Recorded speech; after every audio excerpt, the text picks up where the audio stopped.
कई सियासी पार्टियों में अहम पदों पर रहने वाले स्वामी प्रसाद मौर्य ने अब अपने नवगठित दल से चुनाव लड़ने का ऐलान कर दिया है। स्वामी प्रसाद कुशीनगर से चुनाव लड़ेंगे। हालांकि इससे पहले देवरिया सीट से उन्होंने अपनी पार्टी का एक उम्मीदवार घोषित कर दिया था, लेकिन अब वो खुद इस जंग में कूद गए हैं। इस पूरे सियासी घटनाक्रम पर सियासी पंडितों का क्या कहना है, जाना हमारे लखनऊ संवाददाता ने। ये एक आश्चर्यजनक घटनाक्रम जरूर था, क्योंकि पल्लवी पटेल की पार्टी लंबे समय तक समाजवादी पार्टी के साथ गठबंधन में शामिल थी, लेकिन अपने पसंद की सीट ना मिलने पर उन्होंने नाराज़गी जाहिर की और अलग हो गई हैं। यहाँ पर मैं देखता हूँ कि अखिलेश यादव और उनकी समाजवादी पार्टी द्वारा अपने सहयोगियों को सहेज रखने में एक असफलता लगातार दिखाई दे रही है, चाहे वो स्वामी प्रसाद मौर्य हों, चाहे पल्लवी पटेल हों और उसके भी पहले वो जयंत चौधरी रहे हों।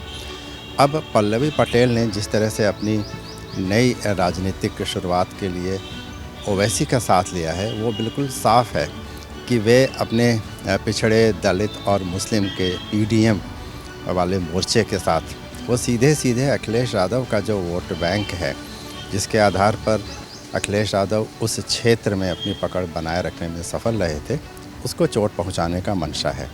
और जिस तरह के बयान पल्लवी पटेल और ओवैसी ने दिए हैं, उन्होंने भी अपने निशाने पर अखिलेश यादव और उनकी नीतियों को ही रखा है। तो मुझे लगता है कि पल्लवी पटेल के और ओवैसी के इस नए गठबंधन का जो उद्देश्य होगा, वो समाजवादी पार्टी के पैरों के नीचे से वो ज़मीन खींच लेने का होगा जिस पर पल्लवी पटेल समझती हैं कि उनका अधिकार था और वो सीट उनको मिलनी चाहिए थी। और इसी बहाने ओवैसी को, जो पिछले कई सालों से उत्तर प्रदेश में एक ज़मीन और एक गठबंधन की तलाश कर रहे थे, तो कुछ हद तक तो पूरी हुई है।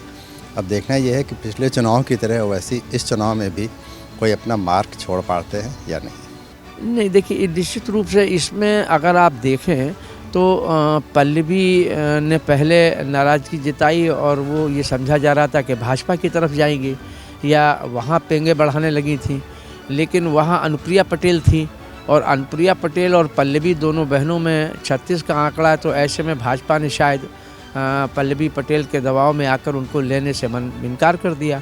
ऐसी स्थिति में वो फिर एक बार समाजवादी पार्टी की तरफ वापस लौटने का उन्होंने एक प्रयास किया, लेकिन अखिलेश जी ने शायद उसको वेटेज या महत्व नहीं दिया। तो ऐसी स्थिति में अब चूँकि उन्होंने भी और उनकी मां ने मिलकर एक अपना दल बना रखा है और ऐसी स्थिति में फिर उनके पास कोई विकल्प नहीं था। हालांकि ओवैसी ने कहा था कि हम उत्तर प्रदेश में प्रत्याशी नहीं खड़े करेंगे, लेकिन जब ये देखा कि ये समीकरण बन सकते हैं और यहाँ पर हो सकता है, कहा तो ये भी जाता है कि ओबीसी जी कहीं ना कहीं परोक्ष या अपरोक्ष रूप से बीजेपी की ही मदद करते हैं।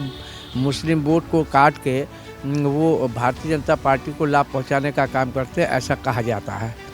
लेकिन बहरहाल वो जो भी हो, राजनीति में बहुत सी चीज़ें होती हैं, नहीं होती हैं, तो उनके साथ लड़ेंगे। मुझे लगता है कि उसमें कोई लाभ होने वाला नहीं है, क्योंकि जिस ढंग की राजनीति प्रदेश में या देश में चल रही है, उसमें मुझे नहीं लगता है कि मुसलमानों का वोट कोई पल्लवी को शिफ्ट हो पाएगा। और जहाँ तक पल्लवी का बात है, तो वो हो सकता है कि थोड़ा बहुत ओबीसी के लिए, लेकिन वो उससे कोई लाभ नहीं होना। सीटें मुझे लगता है कि दोनों को एक भी नहीं मिलेंगी। उत्तर प्रदेश की हर खबर से अपडेट रहने के लिए श्रेष्ठ यूपी को करें सब्सक्राइब, बेल आइकन दबाएं और देखते रहें श्रेष्ठ यूपी।